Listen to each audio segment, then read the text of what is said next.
Hola, ¿cómo están? Buenos días. Eh, Hoy vamos a dar comienzo a la tercera semana de cursada.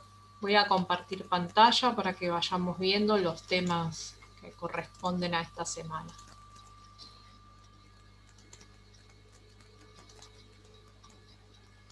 Los temas que vamos a ver hoy son la historia natural de la enfermedad, los niveles de prevención y vamos a tratar de diferenciar, de aprender a diferenciar los conceptos de promoción de la salud y prevención de la enfermedad. Para esto vamos a usar la bibliografía que aparece en el campus virtual en la pestaña correspondiente, que es la de la semana 3, donde van a encontrar dos textos. La historia natural de la enfermedad y los niveles de prevención, que es un texto, y el segundo texto, que es muy cortito, en realidad es una carilla, que diferencia los conceptos de promoción de la salud y prevención de la enfermedad. Van a ver que la bibliografía esta semana es muy corta, pero es uno de los temas centrales de esta asignatura. Otra particularidad de esta semana es que no van a tener actividad virtual de estos temas. ¿Sí? Va a haber una semana de descanso y en la semana 4 ya va a volver a haber una actividad virtual, pero en esta semana por lo menos no va a haber nada que realizar, ninguna actividad para realizar. Bueno, entonces vamos a empezar en principio definiendo qué es la tríada ecológica. La tríada ecológica es un modelo que trata de explicar las causas de las enfermedades. ¿Sí? Según este modelo, hay muchos modelos que intentan explicar las causas de la enfermedad. Pero según este modelo, el de la tríada ecológica, la enfermedad es el resultado de la interacción de tres factores. El ambiente es un factor, el agente y el huésped. Entonces, ustedes, acá nosotros en la clase no vamos a profundizar qué sería un agente, ¿no? Ustedes pueden hacer esa búsqueda por ustedes mismos, aunque en el apunte hay una parte que está explicado en el primer apunte, el de la historia natural de la enfermedad, en una parte que explica este tema, la tríada ecológica, explica qué es el agente, a qué se refiere con esta palabra, con este factor agente, a qué se refiere con ambiente y a qué se refiere con huésped. Para no hacerlo tan largo y básicamente no leer el apunte, les dejo a ustedes la lectura de digamos, la responsabilidad de profundizar en estos tres factores. Con palabras simples, el agente puede ser un microorganismo, puede ser una sustancia, ¿sí? Que es necesaria para que ocurra la enfermedad, ¿sí?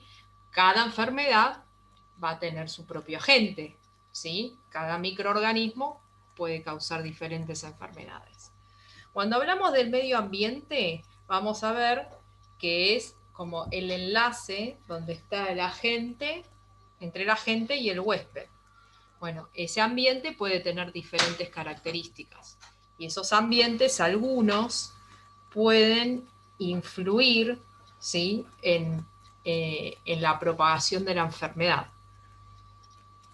Lo mismo, cada uno de estos ambientes va a hacer que el enlace entre el agente y el huésped sea distinto. O sea, habría que ver cada una de estas enfermedades. Y por último tenemos el huésped, que va a ser la persona.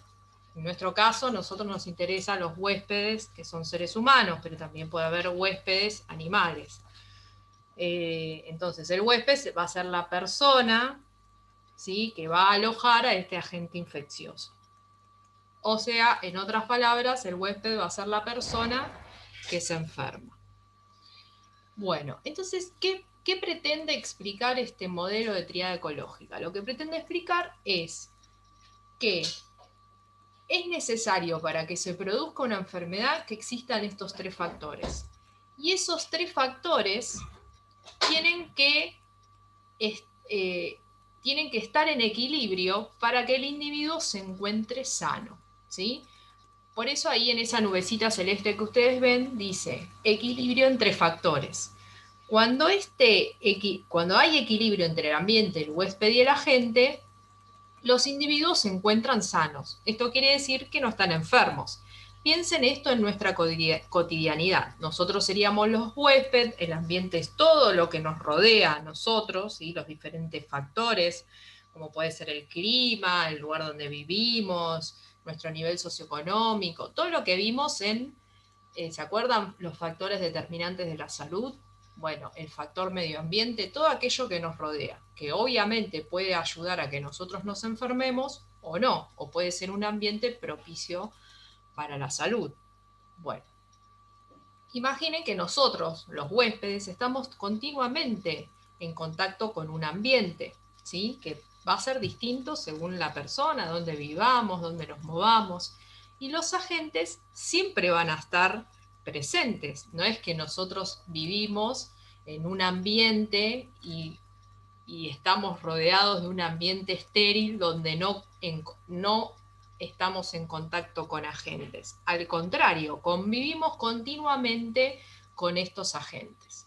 Sin embargo, no estamos todo el tiempo enfermos, porque si pensáramos que para enfermarnos necesitamos un ambiente y un agente, entonces continuamente estaríamos enfermos. ¿Por qué? Porque continuamente estamos en contacto con microorganismos que nos pueden enfermar.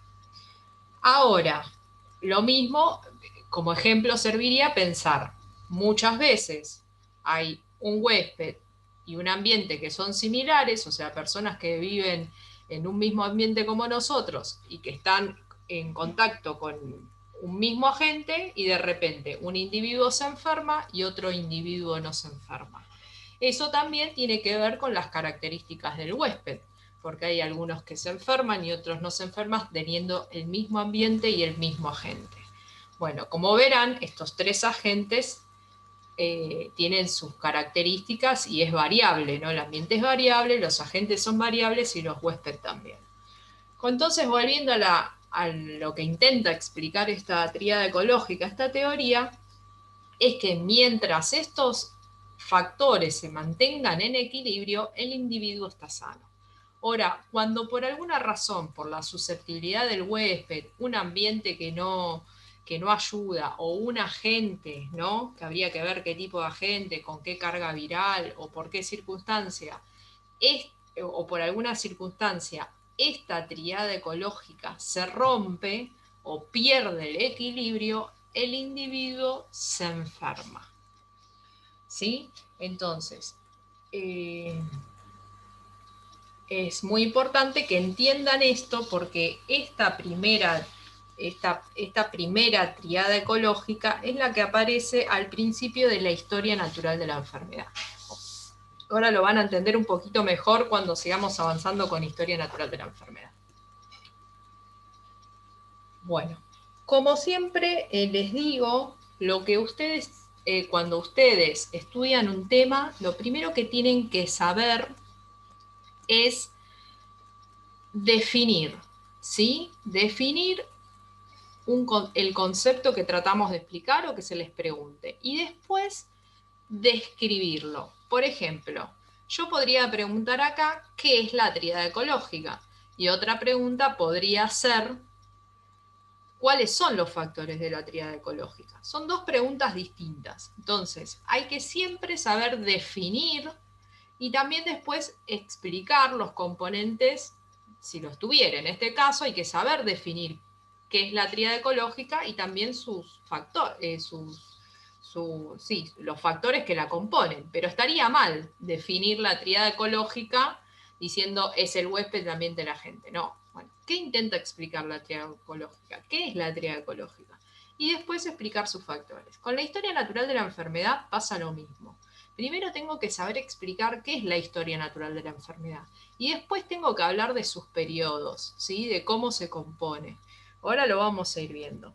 Lo más importante es que ustedes aprendan a diferenciar esto, porque muchas veces en los exámenes interpretan mal la pregunta o se le pregunta un concepto y ustedes empiezan a explicar, digamos, los factores o los elementos que conforman el concepto. Entonces, mirando la filmina, la parte de arriba, si yo tuviera que definir qué es la historia natural de la enfermedad, digo que se trata de el curso de una enfermedad desde que se inicia hasta que se resuelve, ¿sí? Es como si nosotros contáramos la historia de una enfermedad, ¿sí? ¿Cómo evoluciona una enfermedad? O sea, todas las enfermedades tienen un proceso, ¿sí? Bueno, esta historia natural de la enfermedad va a contar, digamos, la historia, cómo evoluciona, cómo es el proceso de esa enfermedad, con una aclaración, sin ninguna intervención médica. Esto es muy importante. Es como si nosotros pudiéramos ver un individuo enfermo de una enfermedad que nosotros elijamos y podríamos ver cómo va evolucionando esa enfermedad, ¿sí? Desde que se inicia esa enfermedad hasta que se resuelve, ¿sí?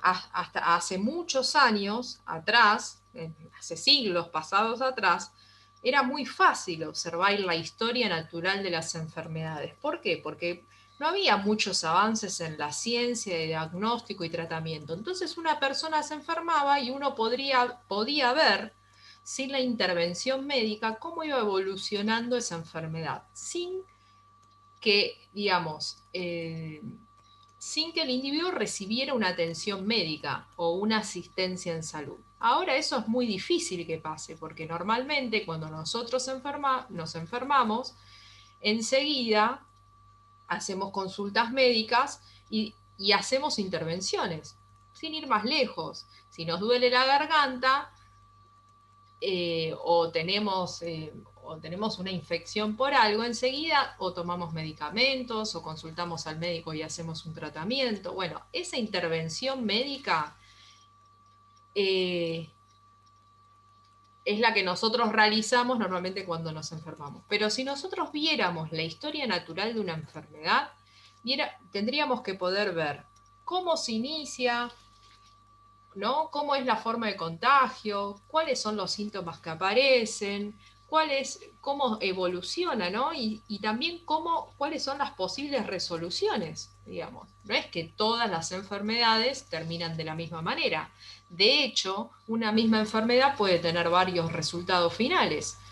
Eh, entonces, lo importante acá es entender que la historia natural de la enfermedad define, ¿sí?, cómo evoluciona una enfermedad en un individuo a través del tiempo en ausencia de intervención médica.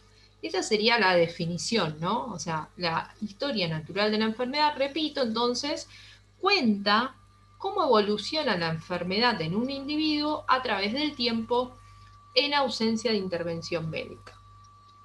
Esa es la definición. Por supuesto, como se imaginarán, si cada enfermedad tiene su propia historia natural. No existe una única historia para todas las enfermedades. ¿Por qué? Porque las formas de contagio son distintas, las formas de transmisión son distintas, luego los síntomas son distintos. O sea, cada enfermedad evoluciona y se resuelve de manera distinta. Nosotros, cuando hacíamos un trabajo práctico en esta materia, en un tiempo, cada grupo elegía una enfermedad y tenía que justamente contar y graficar cómo era la historia natural de la enfermedad que había elegido. Entonces, una vez definido, vamos a ver que la historia natural de la enfermedad que estemos viendo, ¿sí?, va a ser distinta en cada caso, tiene diferentes periodos, ¿sí? Entonces, si yo miraría una historia natural, cómo evoluciona, ¿sí?, una enfermedad en un individuo a través del tiempo sin hacer nada, o sea, sin ausencia, sin intervención médica, veríamos que todas las enfermedades tienen periodos. En principio hay un periodo prepatogénico, un periodo patogénico y un periodo de resolución, que ahora vamos a ir viendo uno por uno. Entonces, lo que ustedes tienen que saber, cómo que la historia natural de la enfermedad, la que sea, se divide en 3 periodos, o 2 periodos y posibles resultados. Un periodo prepatogénico, un periodo patogénico y un periodo de resolución, o el resultado. En algunas bibliografías aparece como un tercer periodo o aparecen 2 periodos y luego los resultados. Lo importante es que entiendan qué pasa en cada uno de estos periodos. Entonces, avanzo una filmina y ya voy a ir explicando todo esto que ven acá en la gráfica. ¿Qué pasa en el periodo prepatogénico de cualquier enfermedad? En el periodo prepatogénico de cualquier enfermedad vemos la tríada ecológica, la interacción del agente, del huésped y el ambiente. Esa tríada que cuando empezó la presentación veíamos esa balanza entre el agente, el huésped y el ambiente que siempre y cuando se mantuviera en equilibrio, el individuo se encontraba como sano, ¿sí? No manifestaba la enfermedad. Entonces, en todas las enfermedades siempre hay un periodo prepatogénico. Medio la palabra lo dice, ¿no? Prepatogénico, antes de enfermar, ¿sí? Entonces, en este periodo patogénico aparece antes que la enfermedad, ¿sí? Y refleja el momento de la interacción entre el agente, el huésped y el ambiente, que es la tríada ecológica, en equilibrio. Como conclusión, el individuo, está sano, ¿sí? Esta tríada ecológica está en equilibrio, como les dije, y en principio no hay enfermedad. Medio que la palabra lo define, ¿no? Prepatogénico, como ya dije. Bueno, entonces, es muy importante que a ustedes les quede claro que en el periodo prepatogénico de la historia natural de la enfermedad, de cualquier enfermedad que tratemos de explicar, el individuo está sano y la interacción entre el agente, el huésped y el ambiente o de la tríada ecológica está en equilibrio. ¿Qué pasa cuando entonces esta interacción entre agente, huésped, ambiente o la tríada ecológica, que es lo mismo, se rompe? Se rompe ese equilibrio. El individuo pasa al periodo patogénico. En el periodo patogénico, el individuo, ¿cómo está? Esto es lo principal que tenemos que entender. El periodo patogénico es cuando se rompió esa tríada ecológica y se avanzó en la evolución de esa historia. Piensen que estoy contando la historia natural de la enfermedad. Entonces, primero pasé por un periodo prepatogénico donde el individuo está sano, en un momento ese equilibrio entre agente y huésped medio se rompe y paso al periodo patogénico. Ahí el individuo ya no está sano, ¿sí? Está enfermo. Pero ¿qué pasa? Según las manifestaciones clínicas que presenta este individuo, podemos situarlo dentro del periodo patogénico en 2 subperiodos, ¿sí? El primer subperiodo se llama asintomático o subclínico. Puede llevar cualquiera de esos 2 nombres. Y medio que la palabra lo define, asintomático. ¿Qué quiere decir asintomático? Que no presenta síntomas o que los síntomas no son percibidos. Entonces, en un subperiodo asintomático o subclínico, el individuo está enfermo, pero todavía no tiene síntomas ni signos que hagan pensar que el individuo está enfermo. Seguramente esto le suena al famoso periodo de incubación. Vieron que todas las enfermedades, o algunas enfermedades, mejor dicho, tienen periodos de incubación, algunos más cortos y otros más largos. Entonces, en este periodo sería el periodo donde el individuo ya está enfermo, pero, o sea, la persona ya está infectada, ya está enferma, pero todavía no tiene ni signos ni síntomas. El segundo subperiodo, o sea, dentro del periodo patogénico, existe el segundo subperiodo, que es el sintomático o clínico, que la palabra también lo explica, que es cuando las manifestaciones ya son percibidas por el individuo, por el huésped. Entonces aparecen los signos y los síntomas que están relacionados con la enfermedad. Obviamente, si depende de qué enfermedad, estos síntomas y estos signos van a ser distintos. Lo mismo que el periodo asintomático subclínico. ¿Cuánto dura? Bueno, digamos, el periodo de incubación para esa enfermedad. Cada enfermedad tendrá un subperiodo asintomático subclínico que dure determinado tiempo. Y después, en el subperiodo sintomático clínico, que es donde por fin aparecen los signos y síntomas, esos signos y síntomas va a ser distinto, depende de la historia natural de la enfermedad que yo esté contando. Ahora van a ver que en el medio aparece una línea roja que dice horizonte clínico. ¿Qué es el horizonte clínico? El horizonte clínico marca el momento en el que la enfermedad se hace aparente, o sea, donde aparecen los síntomas y los signos de la enfermedad. O sea, una persona se enferma, pasa por un periodo sintomático subclínico de diferente variabilidad de tiempo y en un momento, o sea, en un momento dado, concreto, el paciente empieza a manifestar signos y síntomas. Y a ese momento específico se le llama horizonte clínico. Por ejemplo, yo me puedo haber enfermado de algo, infectado con algo, primero tengo un periodo donde no tengo síntomas y de repente un día empiezo con fiebre. Como por ejemplo, si ese fuese, por ejemplo, uno de los síntomas o signos de la enfermedad, aparece la fiebre. Bueno, la aparición de esa fiebre sería el horizonte clínico. Es cuando por primera vez empiezan a aparecer los signos y síntomas que se relacionen con esa enfermedad. Y por último, vamos a ver el resultado. Vamos a ver que una enfermedad, depende cuál historia estemos contando, puede evolucionar por diferentes caminos, ¿sí? Y eso va a depender de qué, y bueno, de las características del huésped, de la gente que lo infectó y del medio, ¿sí? Entonces, por eso yo les decía, un huésped puede estar frente al mismo agente y frente al mismo medio y tener diferentes resultados, de hecho no enfermarse. Y algunos no, y de hecho en toda la evolución de la historia de la enfermedad vemos que una misma enfermedad puede evolucionar de manera distinta según el huésped de la gente del medio.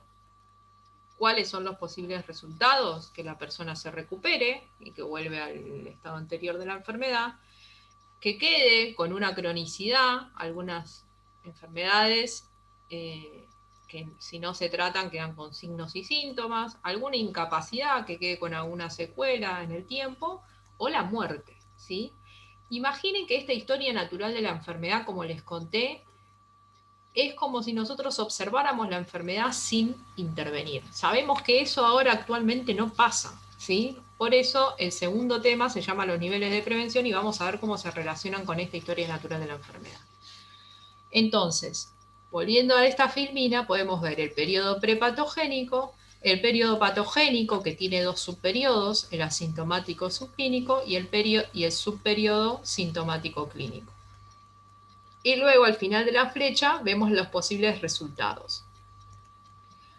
Y acá en el medio podemos ver entre los dos subperiodos que pertenecen al periodo patogénico, está el horizonte clínico. Bueno, esto es lo que tiene que ver con historia natural de la enfermedad. Acá les muestro un gráfico que es que grafica la historia natural de la enfermedad, donde podemos ver lo mismo, ¿no? Vemos el agente, el huésped y el ambiente, o sea, la triada ecológica en equilibrio en el periodo prepatogénico. Después, a través de un estímulo o algo, esta triada se rompe y el individuo pasa al periodo prepatogénico. ¿Sí? Este gráfico está bueno porque me interesa que ustedes miren la parte de abajo, ¿sí? Miren abajo cómo aparecen ahora los niveles de prevención. Dice prevención primaria, prevención secundaria, prevención terciaria, niveles de prevención. Lo que vamos a ver ahora es justamente los niveles de prevención. Pero lo que tiene que quedar más que claro, recontra claro, es que la historia natural de la enfermedad es un tema, ¿sí? Es un modelo que, como hablamos al principio, explica, ¿sí? Cómo evoluciona la enfermedad de un individuo a través del tiempo en ausencia de intervención médica, no se olviden de eso.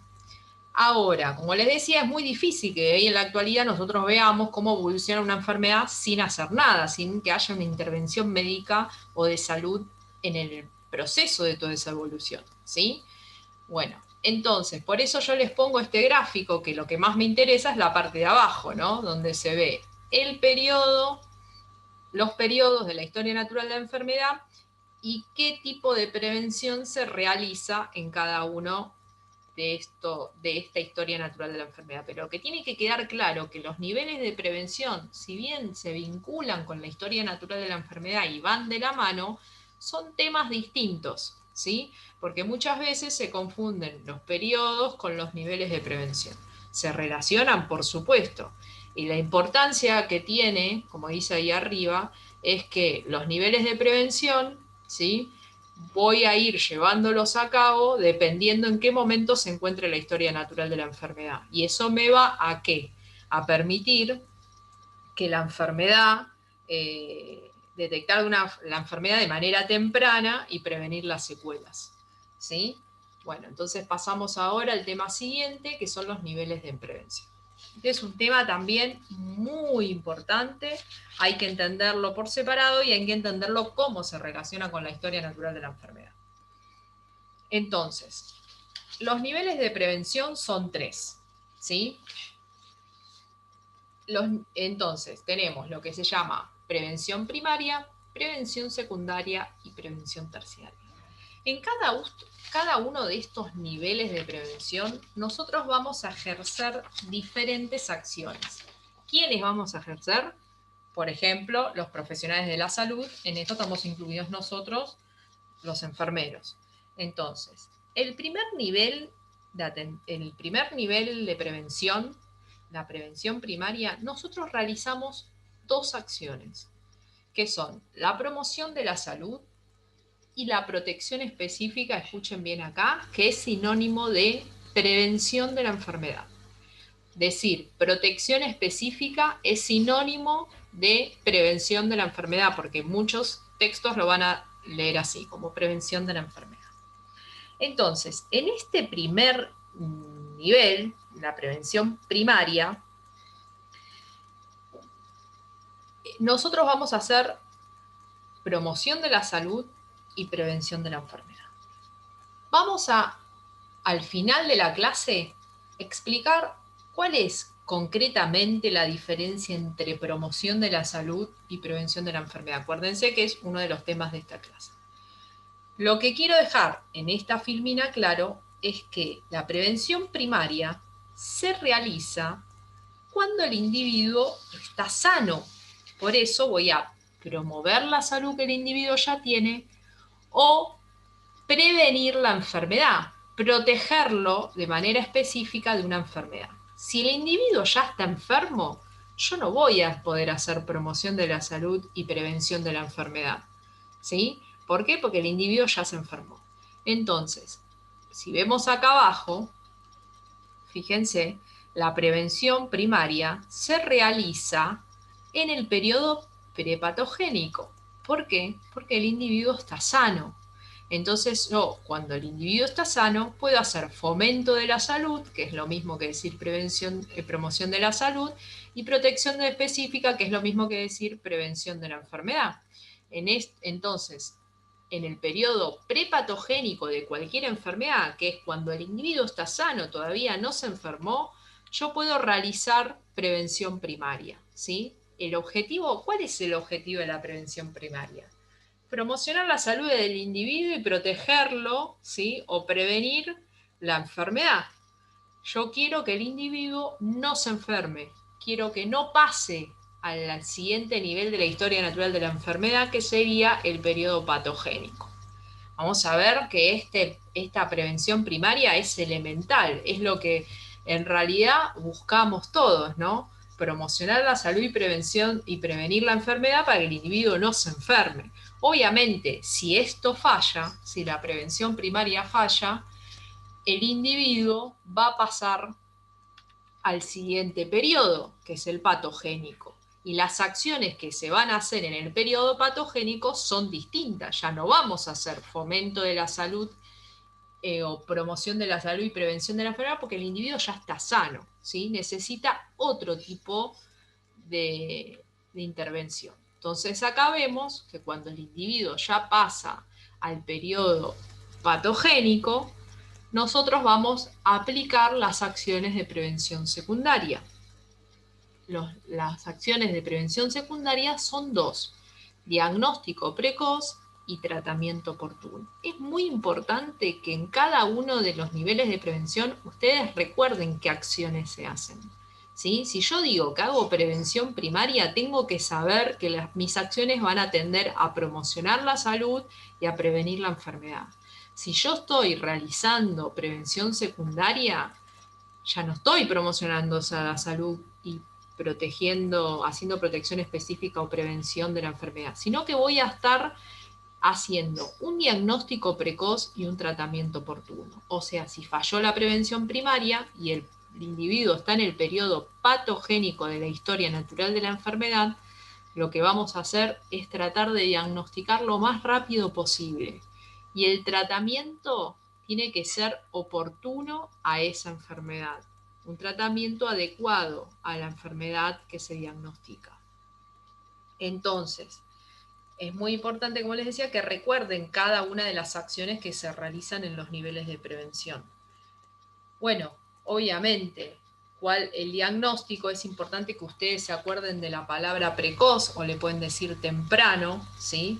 Porque uno quiere, obviamente, según las manifestaciones clínicas que tenga el individuo, enseguida diagnosticar, ¿sí?, cuál es la enfermedad para darle el tratamiento adecuado para poder curarlo o evitar daños que no tengan, ¿sí?, o que sean daños irreversibles, ¿sí? Entonces siempre vuelvo a esta imagen, ¿sí? En la prevención secundaria, el individuo ya está en su periodo patogénico, que puede estar en el subperiodo asintomático o puede estar en el periodo sintomático. Yo lo que busco es hacer un diagnóstico temprano o por lo más rápido posible, precoz, ¿sí? Para poder limitar el daño, ¿sí? Bueno, ¿qué más les quería decir acá? Creo que nada más. Y por último, tenemos la prevención terciaria. La prevención terciaria, hay una acción que se llama rehabilitación, pero esto es muy importante que entiendan de qué se trata, porque muchas veces esto se pregunta en los exámenes orales o cuando sea, y hablamos de prevención terciaria, es como que ponen rehabilitación y ahí quedó, no ponen más nada. ¿Sí? Es importante que ustedes entiendan que este nivel de prevención, la prevención terciaria, busca la rehabilitación de la persona, ya sea no solamente en su aspecto físico, sino en su aspecto mental y social, ¿sí? Entonces, ¿por qué? Porque uno siempre piensa, como venimos diciendo desde el inicio de la cursada, en la parte biológica del individuo. Entonces nosotros pensamos, historia natural de la enfermedad, una persona falla la promoción de la salud, la prevención de la enfermedad y el individuo se enferma, ¿sí? Lo que nos preocupa de haber pasado al periodo patogénico es darle un diagnóstico precoz al individuo o a la población y darle un tratamiento oportuno. Y a lo último, siempre pensamos, bueno, si se enfermó, se lo diagnosticó y trató, bueno, rehabilito físicamente. Entonces, como que siempre se piensa al individuo desde una rehabilitación únicamente biológica, únicamente física, pero ustedes piensen que la rehabilitación tiene que ser en los tres aspectos, en el físico, en el mental y en el social. Imaginen una persona que después de haber pasado por un periodo patogénico, ¿sí?, de un diagnóstico, de un tratamiento, imagínense todas las historias naturales de todas las enfermedades. Esa rehabilitación, sí, puede ser física, pero también puede ser alimentaria, puede ser medicamentosa, puede ser quirúrgica, qué sé yo, psicosocial, ¿sí? Imaginen una persona, no sé, que hipertensa. Imaginemos la historia natural de la hipertensión. La persona al principio no está enferma, ¿sí? Está en un periodo prepatogénico. Uno como personal de la salud debería hacer promoción de la salud para que esa persona aumente su salud y protegerlo o hacer prevención de la hipertensión. ¿Cómo sería esto? Bueno, hacer actividad física, mantenerse en el peso adecuado, consumir alimentos no tan alto en sodio, tener una alimentación saludable. Bueno, ¿qué pasa si eso falla? Bueno, el individuo en algún momento va a entrar en el periodo patogénico, ¿sí? Y va al principio quizás no tener síntomas de hipertensión. Justamente encima de la hipertensión se le llama la enfermedad silenciosa porque por mucho tiempo algunos individuos tienen hipertensión y no saben. Entonces todo ese periodo sería el periodo asintomático, el periodo donde todavía no hay manifestaciones clínicas. Y ahora, en un momento, el individuo empieza a tener manifestaciones, ¿sí? Y ahí es donde llamaríamos el horizonte clínico y pasaría al periodo sintomático del periodo patogénico. Ahora, en ese periodo patogénico, la prevención secundaria que trataríamos de hacer es diagnosticarlo precozmente. ¿Cómo? Haciéndole controles de presión arterial, quizás cuando va a alguna consulta médica, o no sé si vieron que en Capital Federal hay unos puestos amarillos que en las plazas principalmente que hacen controles de tensión arterial. Bueno, ¿para qué hago ese diagnóstico precoz? Para tratarlo rápidamente. Ahora, la rehabilitación de ese individuo. Supongamos que lo diagnosticamos precozmente y el tratamiento es oportuno, la persona empieza con su tratamiento de empezar a hacer en principio una alimentación saludable, actividad física, cambiar sus hábitos alimentarios o si no queda opción, la medicación, la famosa medicación antihipertensiva. Ahora, cuando hablamos de la rehabilitación de ese individuo, ¿hablamos solamente de la rehabilitación física, o sea, de fomentar hábitos en donde el individuo tiene que empezar a hacer actividad física?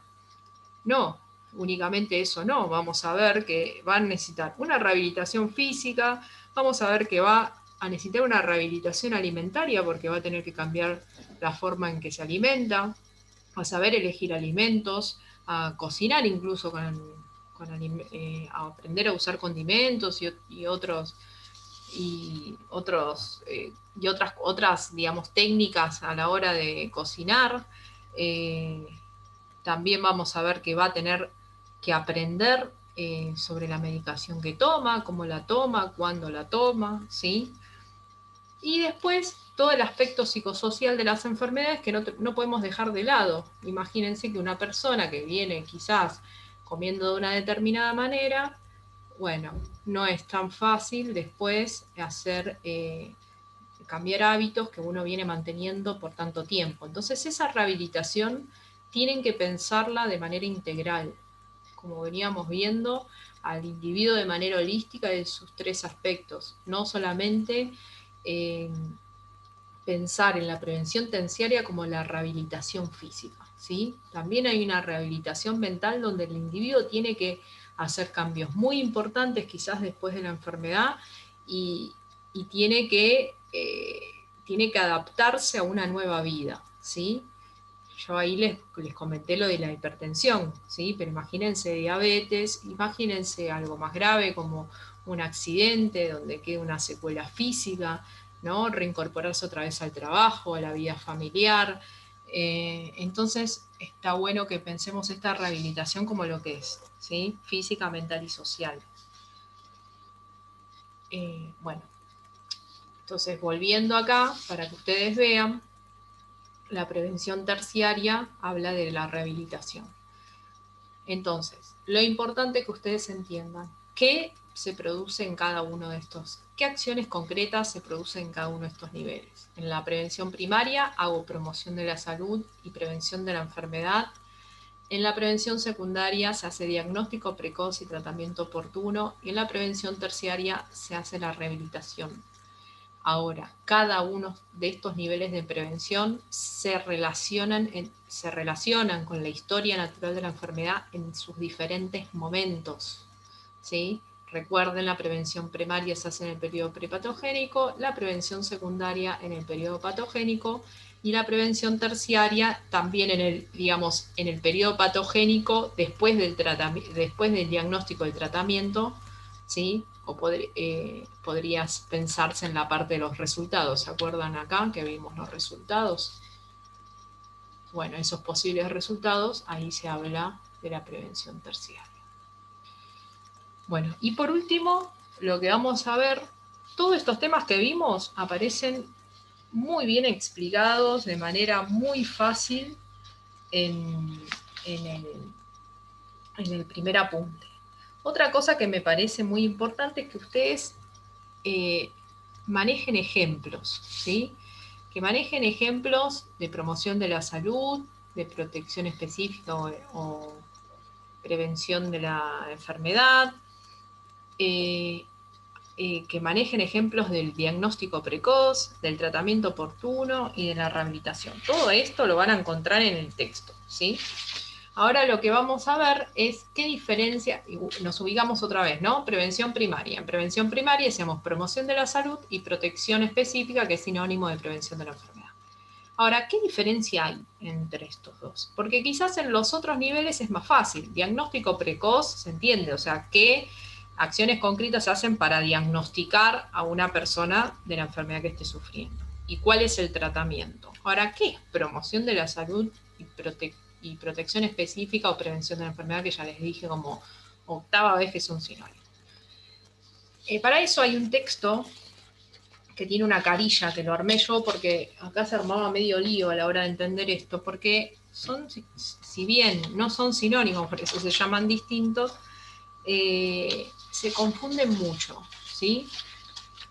Lo que tienen que pensar es lo siguiente: cuando nosotros hablamos de promover la salud, ¿sí? Tenemos que pensar, o sea, cuando uno busca en el diccionario qué es promover, le aparecen palabras como dar impulso, fomentar, originar, generar, ¿sí? Bueno, cuando hablo de promover, ¿sí? Yo estoy promoviendo, en este caso, la salud. Entonces lo que yo quiero hacer es fomentar, dar impulso, generar más salud en el individuo. Es obvio que en este momento el individuo no está enfermo. Por eso, como ya tiene salud, yo puedo hacer aumentarla, fomentarla, ¿sí? Entonces, cuando hablamos de promoción de la salud, tenemos que pensar que el enfoque de las acciones que promueven la salud está justamente enfocado en la salud, como le dice la palabra. Ahora, cuando yo hablo de prevención de la enfermedad, estoy hablando de que quiero prevenir la enfermedad. Dice la palabra, ¿no? Prevenir la enfermedad. Para buscar un sinónimo, si busco en el diccionario prevenir, es llegar antes, ¿sí? Evitar un daño principalmente, evitar o impedir que se realice algo. Cuando busco en el diccionario aparecen estos sinónimos. Entonces, cuando hablamos de prevención de la enfermedad, el enfoque está puesto en justamente evitar la enfermedad. Entonces, cuando yo miro acciones, ahora vamos a buscar algunos ejemplos, yo me tengo que fijar dónde está puesto el foco: en aumentar la salud del individuo o prevenir una enfermedad específica, ¿sí? Los objetivos de la promoción de la salud van a tener que ver con mejorar la salud de la persona, fomentar los estilos de vida saludables, fomentar y mejorar todos esos aspectos que el individuo ya está realizando, ¿no? Para que aumente la salud que ya tiene. Ahora, cuando yo hablo de los objetivos de la prevención de la enfermedad, lo que quiero es evitar, reducir un riesgo para que la persona se enferme. Entonces, vamos a ver, todo esto que estoy hablando está en un cuadro que lo van a ver en el texto. Cuando hablo de la población destinataria, cuando pienso en hacer acciones de promoción de la salud, vamos a ver que la promoción de la salud está en general dirigida a toda la población. ¿Por qué? Porque nosotros buscamos promocionar la salud en todos los grupos etarios. Ahora, cuando yo quiero evitar una enfermedad, y ahí ya me va a importar un poco más, no todas las personas, sino los grupos que están en riesgo de enfermar de cierta enfermedad. Y las acciones de prevención van a tener que ver con la enfermedad. No es que yo hago una acción de prevención para todas las enfermedades por igual. Por ejemplo, si yo quisiera prevenir las enfermedades de transmisión sexual, una acción de prevención sería el uso del preservativo, una de las tantas que hay. Bueno, entonces cada prevención va a tener que ver con una enfermedad específica. ¿Y en dónde me voy a enfocar? Bueno, en los grupos de riesgo de esa enfermedad. Por ejemplo, no sé, todos los adultos jóvenes o los adolescentes, ¿sí? Después, me gustaría dejarles ejemplos, porque en los ejemplos es donde más podemos ver la diferencia entre promoción de la salud y la prevención de la enfermedad. Por ejemplo, ejemplos muy fáciles y concretos de promoción de la salud es la alimentación saludable. Si miro el enfoque de la alimentación saludable, está puesto en la salud, en aumentar la salud de la persona. El objetivo de una alimentación saludable, ¿cuál va a ser? Mejorar la salud de la persona, y ya la tiene, conservar la salud de una persona, ¿sí? Ahora, ese es otro ejemplo. La actividad física, las horas de sueño adecuadas, la reducción del estrés, son todos ejemplos de promoción de la salud. Piensen que estas acciones de promoción de la salud, como dijimos antes, tienen como población destinataria toda la población. No es que la alimentación saludable está indicada para un grupo específico. La alimentación saludable está indicada para todo, desde la madre en su concepción, embarazo, hasta el adulto mayor. No, se entiende, por supuesto, que puede tener diferentes adaptaciones, ¿sí? Esa alimentación según la edad, pero la alimentación saludable no es para un grupo de riesgo, es para todas las personas. La promoción de la actividad física, el fomento de la actividad física o evitar el sedentarismo es un ejemplo de promoción de la salud. También podemos justificarlo por esto, ¿no? Porque está pensado a toda la población. ¿Con qué fin? Conservar o mejorar la salud de la población por todos los beneficios que tiene la actividad física. Y si bien la actividad física obviamente va a estar adaptada a los diferentes grupos etarios, la indicación de actividad física es para todos, desde los niños, desde que empiezan a caminar, a que empiecen a jugar de manera activa, hasta el adulto mayor, quizás haciendo actividad física sentado o dentro de las posibilidades físicas que tiene, siempre se fomenta la actividad física. Lo mismo que las horas de sueño. Las horas de sueño están indicadas para todos, no es que hay grupos que deben dormir de manera adecuada o tener horas de sueño adecuadas y otros no. Entonces, una forma de pensar, de diferenciar o no pensar, decir, bueno, esto es una acción de promoción de la salud, de prevención de la enfermedad, es que el foco está puesto en mejorar y conservar la salud que ya tengo, ¿sí? Son todas acciones que piensan, que fomentan los estilos de vida saludables, que quieren conservar la salud o mejorar la salud del individuo y en general están, aunque están adaptadas, dirigidas a toda la población, ¿sí? Ahora, cuando yo hablo de prevención de la enfermedad, el enfoque está puesto en la enfermedad, como le dice la misma palabra. Lo que yo quiero es evitar la enfermedad. La población destino, en general, la población destino no es general, es el grupo de riesgo para esa enfermedad. Nosotros sabemos que para todas las enfermedades, para las enfermedades que existen, los grupos de riesgo no son los mismos. Por hacer un ejemplo quizás del más fácil, el menos pensado, las mujeres tenemos controles ginecológicos, ¿sí? Y hacemos controles ginecológicos para prevenir enfermedades que los hombres no se hacen, por diferencias físicas. O, por ejemplo, las vacunas. Las vacunas es el ejemplo por excelencia de prevención de la enfermedad. ¿Por qué? Porque son acciones que están pensadas para prevenir. siempre, insisto, ¿no? Tanto promoción de la salud y prevención de la enfermedad, pensamos en individuos sanos. Si yo me vacuno es para, y recibo una inmunización, es para prevenir una enfermedad. No es que recibo la vacuna cuando ya estoy enfermo. Ahora, por ejemplo, las inmunizaciones, pensemos, las vacunas son para toda la población en general, todas las vacunas son para todos por igual, o hay grupos a los que me interesa vacunar, claramente, y en edades distintas, ¿sí? Hay enfermedades, hay vacunas que son pediátricas, y hay vacunas que son de adultos, hay vacunas que se dan entre la preadolescencia y la adolescencia. Entonces, siempre cuando pienso en prevención de la enfermedad, vamos a ver que las acciones están enfocadas en una enfermedad y esa prevención va a ser específica para esa enfermedad. Entonces, como ejemplo, podemos poner las inmunizaciones, pero vamos a ver que esas inmunizaciones, no es que hay una vacuna universal para todo el mundo, para todas las enfermedades, ¿sí? Otro ejemplo puede ser, no sé, el uso de preservativos, como les expliqué, no sé, el control de la presión arterial, no sé, la fortificación de alimentos. En el texto aparecen varios ejemplos. Por ejemplo, si yo les digo el uso de repelente, que era un ejemplo que pusimos en el examen pasado y todo el mundo se hacía lío. El uso de repelente, ¿qué piensan que es? ¿No? Bueno, ahí mucha gente decía, es promoción de la salud y otros decían prevención de la enfermedad. Lo que yo tengo que pensar en la acción es, ¿qué estoy haciendo? ¿Fomentando la salud? ¿O estoy tratando de prevenir una enfermedad, evitar un daño? Si yo me pongo repelente, estoy tratando de evitar el contagio, o sea, que el contagio de una enfermedad. En este caso, por ejemplo, digo cualquiera, el dengue.